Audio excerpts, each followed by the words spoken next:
Now that we've discussed ways to mentally, emotionally, and physically prepare by building our body up and helping to detoxify, let's talk about the major detoxification process, the surgical aspect of explantation. I do my surgeries for this explantation at a fully accredited ambulatory surgery center, which is actually right across the street from my office. My goal with explantation is to get the implants out en bloc. In other words, with the scar capsule still around the outside of the implant. However, when the implants are submuscular, are underneath the pectoralis major muscle and on top of the chest wall or the ribs, oftentimes this can be much more difficult, and have developed a way to remove the implant in a controlled fashion. It's called a controlled capsulotomy, which means I make an incision in that scar capsule right beneath the skin incision and slip that implant out so it does not touch, spill, or contaminate anything inside the pocket. At this point, that scar capsule collapses down and I'm able to discern the tissue planes between that capsule and your normal tissue. And in the great majority of cases, I am then able to take the capsule out in one solid piece.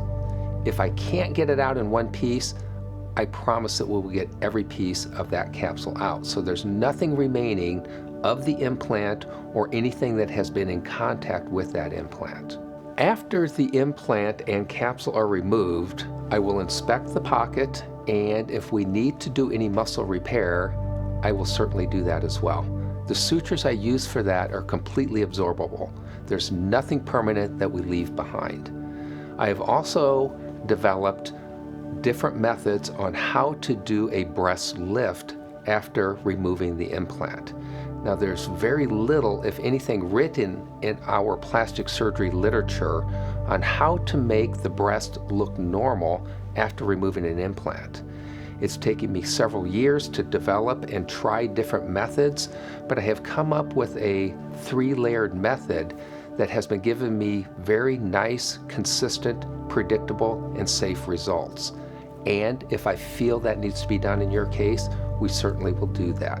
What I have noticed after removing the implants, that in most patients, particularly those that have the implant submuscular or under the pectoralis major muscle, the ribs have been deformed and are now convex or bowed in. Naturally, our ribs are concave, and that is from taking big, deep breaths where our intrathoracic pressure around our lungs pushes those implants out.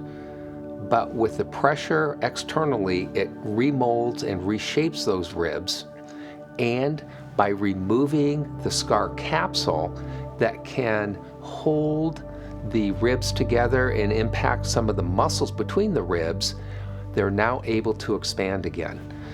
Many women will use suction devices and they say that their breasts fluff afterwards. That may be, but my thought is that it's not the breast tissue increasing or fluffing, it's the base ribs and the foundation of the chest wall that over time remold and make the chest look better.